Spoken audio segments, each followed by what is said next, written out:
स्वागत है आप सभी का दोस्तों। मेरा नाम है फैजान और आप स्कैन कार्स के साथ।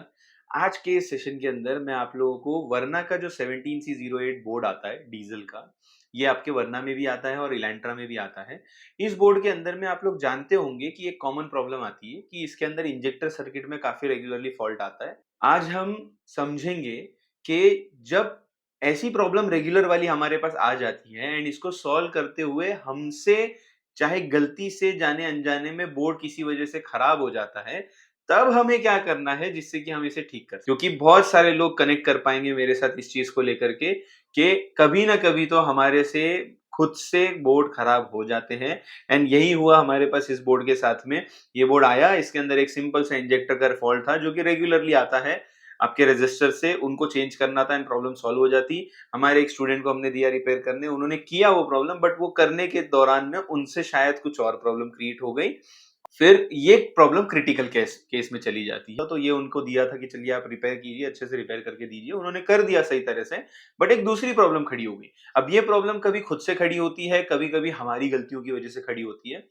सो खड़ी किसी भी वजह से हुई हो प्रॉब्लम, समझना ये है कि ऐसी प्रॉब्लम के आने पे हमें क्या करना चाहिए। क्योंकि सबसे डेंजरस प्रॉब्लम होती है, क्योंकि इसको सॉल्व करने के लिए या तो हमें जेब से पैसे खर्चे करके कस्टमर को वो नया बोर्ड देना पड़ जाता है, या तो हमें हाथ उठा करके कस्टमर को नाराज करके भेजना होता है। ये चीज से बचने के लिए हमें पता होना चाहिए कि एक बोर्ड जब हमसे ही खराब हो तो हम क्या करें। आज इसका प्रोसेस समझ के लेते हैं दोस्तों, ठीक है। एंड ये पूरा प्रॉपरली आपको काम आने के लिए एक प्रॉपर तरीके से ट्रेनिंग लीजिए, सीखिए कंट्रोल मॉड्यूल का पूरा इंटरनल फंडामेंटल कैसे काम करता है, ताकि आप लोग भी किसी भी बोर्ड पर ये चीज कर सके। आज मैं आपको 17C08 पर दिखा रहा हूं ये तरीका सीखने के बाद मैं चाहता हूं कि आप लोग सही से जब ट्रेनिंग लेंगे तो किसी भी बोर्ड के ऊपर में आप लोग काम कर पाएंगे, ठीक है। तो चलिए सेशन के साथ में स्टार्ट करते हैं।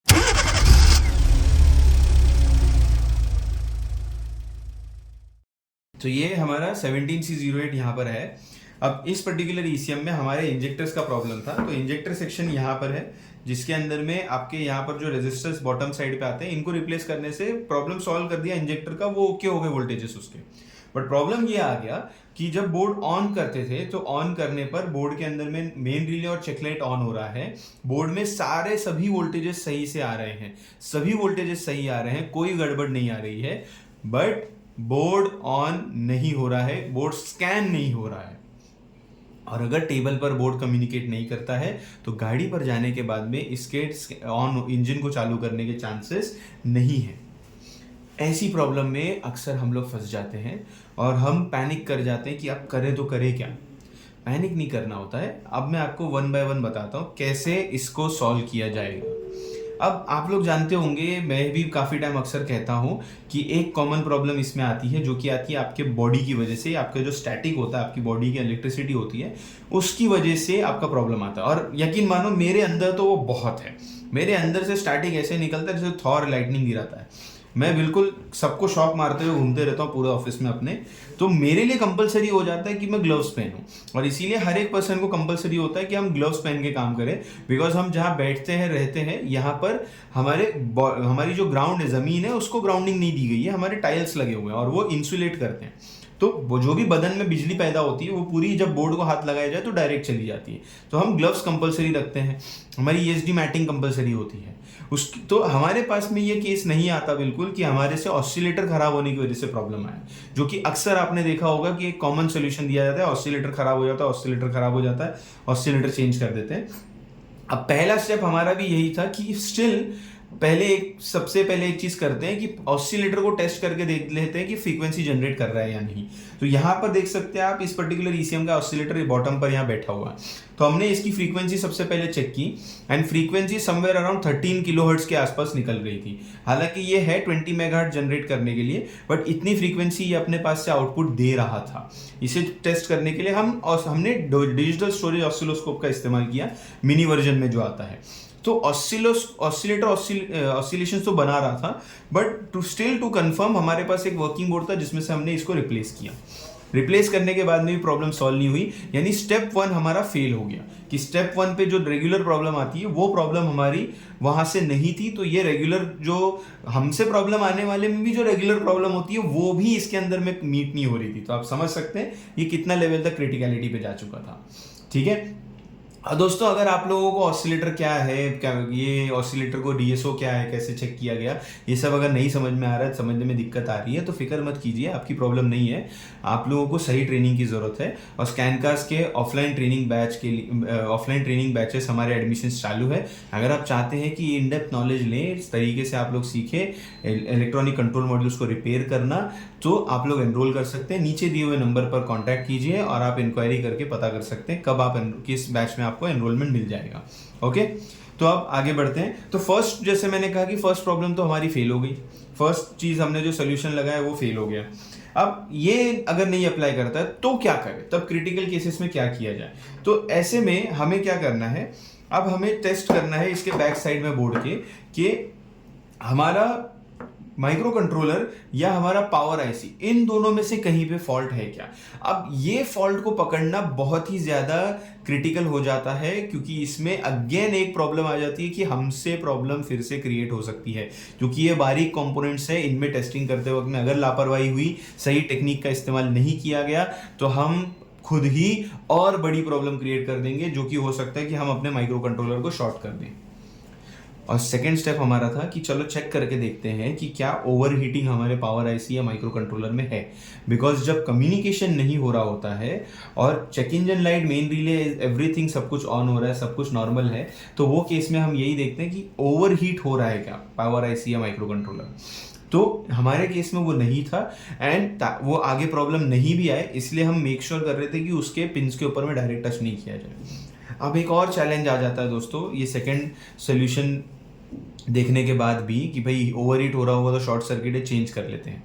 ठीक है तो माइक्रो कंट्रोलर ओवर हीट नहीं था हमारा, पावर आईसी हमारी ओवर हीट नहीं थी, तो फिर हमें मदद लेनी पड़ी हमारे आईसी डेटा शीट की। अब आईसी डेटा शीट हमारे अपने स्कैनकास्ट के एप्लीकेशन के ऊपर में अवेलेबल है, तो यहाँ पर मैं आपको दिखा देता हूँ आईसी की डेटा शीट। ओके, अब हम यहाँ पर आ जाते हैं हमारे स्कैनकास्ट के एप्लीकेशन पर। इस एप्लीकेशन के अंदर में मैं चले जाता हूँ, यहाँ मैं ऑलरेडी ये रिफ़र कर ही रहा था तो वही पॉइंट के ऊपर में हूँ। ओके, ऐप हम जो ओपन कर लेते हैं, तो ऐप के अंदर में हमें यहाँ पे मैंने ऑलरेडी लिया हुआ है कॉम्बो, तो आप लोग चाहिए तो कॉम्बो ले सकते हैं। ठीक है, कॉम्बो पैकेज में ले लेता हूँ। कॉम्बो पैकेज में बेसिकली 14,000 से ज़्यादा फाइल्स है, आप देख सकते हैं 14,500 से ज़्यादा फाइल्स हैं और एक बहुत ही मिनिमल कॉस्ट के लिए जो है आपको ये अवेलेबल हो जाता है। तो यहाँ पर आप कंटेंट में चले जाते हो, तो इसके अंदर में आपको wiring diagrams, ECM pin out, IC data sheet, DTC help, fuse relay, commercial vehicle diagram, all in one package है एक बहुत ही मिनिमम कॉस्ट में। यानी यहाँ तक कि दो आईसी की डेटा शीट जितने की आती है उससे कम प्राइस में, तो ये पूरा का पूरा हम दे रहे हैं ताकि आप लोग अच्छे से और सही तरह से काम करें। कम प्राइस में देने का मतलब ये नहीं है कि हमें ऐसे ही बस दे देना, इसकी वैल्यू नहीं है, वैल्यू बहुत है, इसलिए कम प्राइस है ताकि हर एक इंसान इसको इस्तेमाल करे और काम अच्छे से करे, ताकि कस्टमर छोड़ के ना चला जाए इंडस्ट्री को हमारे। ठीक है, सिर्फ इस वजह से आप लोग जा करके ले सकते हैं यहाँ से। तो मैं आईसी डेटा शीट में चले जाता हूँ। आईसी डेटा शीट में जाने के बाद में यहाँ पर मैं सर्च कर लेता हूँ मेरी 30680 नंबर की आईसी को, और यहाँ मुझे मिल जाता है 17C55। अब मेरा बोर्ड तो 17C08 है, बट 17C55 के थ्रू मैं चले जाऊँगा बिकॉज वोल्टेजेस सेम रहने वाले हैं इस आईसी की डेटा शीट के और ये पर्टिकुलर बोर्ड के अंदर जो इस डेटा शीट है उसमें। हाँ, मैं ये नहीं रिफर कर सकता कि पिन कहाँ पर जाती है, बट मैं ये जरूर रिफर कर सकता हूँ कि वहाँ पे वोल्टेजेस क्या आते हैं। तो जब आईसी डेटा शीट ओपन की गई, तो आईसी डेटा शीट ओपन करने के बाद में ये पाया गया कि हमारी जो आईसी है वो एक पर्टिकुलर नंबर ऑफ पिन्स के ऊपर में वोल्टेज नहीं बना रही थी। ठीक है, जैसे यहाँ पर मेरा जो पिन नंबर 9, 10 है, वहां पर मेरे जो 5 वोल्ट सप्लाई बनना चाहिए था, यहाँ ये कह रहा है app sensor, actually app sensor के लिए नहीं है, 5 वोल्ट सप्लाई जो इस बोर्ड में बनना चाहिए था नहीं बन रहा था। उसके बाद में मेरा जो वेरिफिकेशन पिन है, सबसे इंपॉर्टेंट यहाँ पर जो वेरिफिकेशन पिन है हमारा ये रहा पिन नंबर 24, वहां पर जो है 23 वोल्टेज जो आउटपुट आना चाहिए था वो प्रॉपरली नहीं आ रहा था। उसके बाद में यहाँ पर जो मेरा 21 नंबर पिन पे 1.3 वोल्ट आना चाहिए था, यहाँ पे मुझे 13 वोल्ट, यहाँ पर मुझे 13 वोल्ट्स मिल रहे थे। तो ये 4 प्रॉब्लम मुझे इसमें ऑब्जर्व की। तो दोस्तों जैसे आपने देखा कि आईसी डेटा शीट के साथ साथ में हमारे एप्लीकेशन के ऊपर में ईसीएम रिपेयरिंग की ट्रेनिंग ऑनलाइन भी अवेलेबल है, ताकि जो लोग ऑफलाइन नहीं आ सकते, अपने वर्कशॉप को बंद रोक करके नहीं आ सकते, तो वो ऑनलाइन भी अपनी जगह से ले सकते हैं। एंड सेम ट्रेनिंग जो ऑफलाइन में मिलती है वही कंप्लीट पूरी की पूरी ऑनलाइन में अवेलेबल है। तो इसके बेसिस के ऊपर में हमने एक स्टेप क्या लिया कि इसके पावर आईसी के अंदर में इंटरनल सर्किट फॉल्टी हो चुका है, पावर आईसी रिप्लेस कर देते हैं। अब एक्चुअली ओरिजिनली इसमें लगा हुआ था 48023, हमने उसे निकाल करके 30680 लगाया। जब ये आईसी लगा दी गई तो ये हमारा थर्ड स्टेप था, जिसपे हमने एक सोल्यूशन निकाला कि सबसे पहले हमने पावर आईसी चेक की। पावर आईसी चेक करने पर हमें सोल्यूशन मिला कि इस आईसी के अंदर में वेरिफिकेशन की वोल्टेजेस और आपका जो 1.3 13.5 वोल्टेज जो यहाँ पर होना चाहिए था वो आईसी एक्सेप्ट नहीं कर रही थी, जिस वजह से हमने सिंपली क्या किया, इसे चेंज कर दिया। तो हमने 30680 लगाया, बिकॉज वो दोनों ही सेम आईसी है, भले उनका नंबर अलग अलग है। तो वो आईसी लगाने के बाद में हमारा वेरिफिकेशन का जो वोल्टेज है वो ओके हो गया, और ये जो 13.5 वोल्टेज यहाँ पे आ रहा था ये वोल्टेज करेक्ट हो गया 21 नंबर पिन पे, और मेरा वो 2 प्रॉब्लम सॉल्व हो गया। बट एक जो इंपॉर्टेंट प्रॉब्लम सॉल्व नहीं हुआ मेरा, वो था मेरा यहाँ पे जो 5 वोल्ट है एपीपी सेंसर का, वो नहीं सॉल्व हो रहा था। तो यहाँ पे एपीपी सेंसर का है, जैसा मैंने कहा ये बोर्ड में एपीपी सेंसर पे नहीं जाता क्योंकि ये 17C55 का है। तो 5 वोल्ट सप्लाई जो यहाँ पर आ रहा था वो मेरा सॉल्व नहीं हुआ। अब बाकी सब कुछ ओके था, सिर्फ वो एक पर्टिकुलर वोल्टेज मेरा नहीं जनरेट हो रहा था, जिसकी वजह से मेरी चेक इंजन लाइट और मेरा मेन रिले ये दोनों ही ऑन तो हो जाते थे, बट तुरंत ऑन ऑफ हो जाते थे, बिकॉज यहां से जो वोल्टेजेस मेरे माइक्रो कंट्रोलर को और दूसरे कंपोनेंट्स को मिलने चाहिए वो 5 वोल्ट आउटपुट ये आईसी नहीं दे रही थी, जिस वजह से एक्टिवेशन नहीं हो पा रहा था।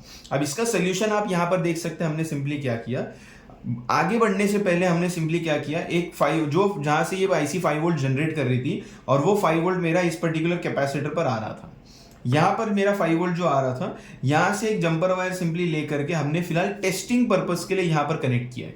यहां आप देख सकते हैं बिल्कुल पतले से जंपर वायर को यूज किया है, हल्का सा आपको यहां पर एक ग्लो दिखाई दे रहा होगा, ठीक है, ये पर्टिकुलर वायर हमने यूज किया है। अब याद रखिएगा this is only for testing purpose, बहुत ध्यान से समझिए कि मैं इसे परमानेंट नहीं कर रहा हूं, जस्ट फॉर टेस्टिंग। यहां से यहां पर एक कनेक्शन दिया, एंड कनेक्शन देने के बाद में जैसे ही उन पिंस को 5 वोल्ट सप्लाई मिलता है, और यहाँ आप देख सकते हो मेरा बोर्ड बिल्कुल नॉर्मल बिहेव करता है। अब नॉर्मल बिहेवियर का टेस्टिंग क्या है, मेरे बेसिक टेस्टर पे मैं मेन ऑन करता हूँ, इग्निशन ऑन करता हूँ, मेरी चेक लाइट आ जाती है, मेन रिले ऑन होता है। फ्यूल पंप का मैंने करंटली वायर नहीं लगाया हुआ है, इस वजह से वो ऑन नहीं हो रहा है, अदरवाइज वो लगा दूंगा तो वो भी ऑन हो जाता है। इग्निशन बंद करने पे मेरे चेक लाइट ऑफ हो जाती है, बट मेरा मेन रिले तुरंत ऑफ नहीं होना चाहिए। जब फॉल्ट कंडीशन था तो उस केस में मेरा चेक लाइट और मेन रिले दोनों तुरंत ऑफ हो जाते थे। ये क्लियरली आपको बताता है कि आपके कंट्रोल मॉड्यूल में सप्लाई रिलेटेड या कम्युनिकेशन रिलेटेड फॉल्ट है। ये 2 फॉल्ट रहने पर ही आपका ये प्रॉब्लम आता है। अब आप देख सकते हो 20 सेकेंड्स के बाद ये बंद हो जाती है, इग्निशन ऑन करने पे फिर से चालू हो जाती है। ओके, और ये पॉइंट पे आने के बाद में मेरा जो प्रॉब्लम था कि ईसीएम कम्युनिकेट नहीं कर रहा था, और ये वापस से कम्युनिकेशन स्टार्ट कर लेता है। अब लेट्स से इस केस पे अगर प्रॉब्लम सॉल्व नहीं होती तब क्या करते हैं, तो मैं सिर्फ वहां तक नहीं बता रहा हूं कि जहां तक आपका सिर्फ हमने प्रॉब्लम सॉल्व की। अगर ये केस नहीं सॉल्व होता तो नेक्स्ट स्टेप ये है कि हम मेरा जो ये माइक्रो कंट्रोलर है, इस माइक्रो कंट्रोलर के सप्लाई की पिंस, ग्राउंड की पिंस और कम्युनिकेशन की पिंस के ऊपर जो वोल्टेजेस आने चाहिए क्या वो आ रहे हैं या नहीं आ रहे हैं, ये चेक करना। अब वो भी आपको हमारे एप्लीकेशन पे यहाँ पर ही मिल जाता है। बेसिकली मुझे सर्च करना है TC1766 TC1766, तो मैं यहाँ डायरेक्टली बाहर नहीं रखा हुआ इस पर्टिकुलर डेटा शीट को हमने, तो यहाँ पर मैं चले जाऊँगा ऑल आईसी डेटा शीट में, और इसमें मुझे मिल जाता है IROM MCU डेटा शीट। तो यहाँ पे मैं MCU डेटा शीट में चले जाता हूँ और यहाँ पे TC1766 डालते हैं, TC1766, तो यहाँ इस आईसी पे आ जाते हैं, और यहाँ से हमें माइक्रो कंट्रोलर की डेटा शीट अवेलेबल हो जाती है इस ईसीएम में जो लगा हुआ है। एंड इसमें यहाँ पे हमें इसका वर्किंग मिल जाता है, यहाँ पे हमें इसका कंप्लीट पिन आउट मिल जाता है, और इस पिन आउट के जरिए हम समझते हैं कि किस पर्टिकुलर पॉइंट पे सप्लाई आना चाहिए, ग्राउंड आना चाहिए, किस पर्टिकुलर पॉइंट के ऊपर में हमारे कम्युनिकेशन की पिंस आनी चाहिए, और ये डेटा शीट समझ के हम फिर अपने बोर्ड को टेस्ट करते हैं। इस माइक्रो कंट्रोलर को टेस्ट करके पता कर लेंगे कि वो ओके है या वो सेक्शन ओके है या नहीं है, और फिर फाइनली आपको पता चल जाएगा कि ये सॉल्व करने के बाद प्रॉब्लम हमारा सॉल्व हो रहा है या नहीं हो रहा है। इतने स्टेप्स के बाद अगर आपका प्रॉब्लम तब भी सॉल्व ना हो, ठीक है, मैंने टोटल 4 सॉल्यूशंस आपको बताए। पहला ऑसिलेटर, दूसरा ओवर हीटिंग कोई हो रहा है क्या, तीसरा डेटा शीट की मदद से आप पावर आईसी या पावर आईसी को चेक करो सबसे पहले, और चौथा है आपके माइक्रो कंट्रोलर को डेटा शीट की मदद से चेक कीजिए। तो बहुत इंपॉर्टेंट रोल प्ले करती है डेटा शीट जब हम ना क्रिटिकल प्रॉब्लम्स के ऊपर काम करते हैं या हमसे ही क्रिएट किए हुए प्रॉब्लम्स के ऊपर काम करते हैं, तो उसको इग्नोर नहीं कर सकते दोस्तों, ठीक है। तो आशा करता हूँ ये आपको रिपेयर प्रोसेस पूरा समझ आया होगा। अब मैं फाइनल टेस्टिंग में आप लोगों के साथ कर रहा हूँ कि भाई ये ऑन तो हो गया है, वर्क तो कर रहा है इस तरह से, बट लेट्स सी ये डायग्नोज होता है या नहीं, ठीक है। तो इसको डायग्नोज करने के लिए हम यहाँ पे हमारे स्कैनर में आ जाते हैं और इसमें मैं सिंपली चले जाऊंगा लोकल डायग्नोस में, और मैं फिलहाल के लिए मुझे सिर्फ ईसीएम रीड होता है क्या देखना है, क्योंकि ये कम्युनिकेट नहीं कर रहा था, तो मैं ईओबीडी में चले जाऊंगा। ईओबीडी में जाने के बाद में ओके पे क्लिक करेंगे और यहाँ पर हम देखते हैं कि ये स्कैन होता है, और ये देख सकते हैं आप मेरा कैनवस प्रोटोकॉल में मैच हो गया। एनविन नंबर मुझे नहीं दिखा रहा है, MIL वगैरह सब ऑन है, ठीक है, सारी चीज़ें यहाँ पर दिखा दे रहा है। एंटर करूँगा तो एंटर करके रीड फॉल्ट कोड पे रीड फॉल्ट कोड भी करने दे देगा ये मुझे। ओके, यहाँ मेरे फॉल्ट कोड्स भी आ गए, यानी मेरा जो कंट्रोल मॉड्यूल है वो लाइव हो चुका है। ये वायर निकालने पे बंद हो जाएगा, वायर लगाने पे चालू हो जाएगा। अब हम क्या करेंगे, फाइनल फिनिशिंग देने के लिए इस पर्टिकुलर वायर को निकाल के एक प्रॉपर थोड़ा थिक सही गेज का जो जंपर वायर है वो लेके लगा करके हमारे बोर्ड को रैप करके कस्टमर को दे देंगे। ओके, तो आशा करता हूँ दोस्तों इस वीडियो के थ्रू आप लोगों को बहुत इंपॉर्टेंट जानकारी मैं देने की कोशिश करना चाहता था, तो वो आशा करता हूँ कि वो आप तक पहुँची है, आपको पता चली है, और आप लोग सही तरीके से सही नॉलेज को अप्लाई करके इस तरह से कहीं बहुत ज़्यादा फंस जाओगे तो आप अपने आप को रिकवर करके उस चीज़ को ठीक करके आप कस्टमर की प्रॉब्लम को सॉल्व कर पाओगे, मेनली आपकी अपनी प्रॉब्लम जो खड़ी हुई है उसको सॉल्व कर पाओगे। ओके, अंत तक बने रहने के लिए बहुत बहुत धन्यवाद। वीडियो अच्छा लगा तो लाइक कर दीजिएगा, अपने दोस्तों के साथ शेयर कर दीजिएगा, और चैनल को सब्सक्राइब कर देना ताकि ऐसे ही इंफॉर्मेटिव वीडियोज जो हम लाते रहते हैं वो आप तक सही टाइम टू टाइम पहुँचते रहिए। धन्यवाद।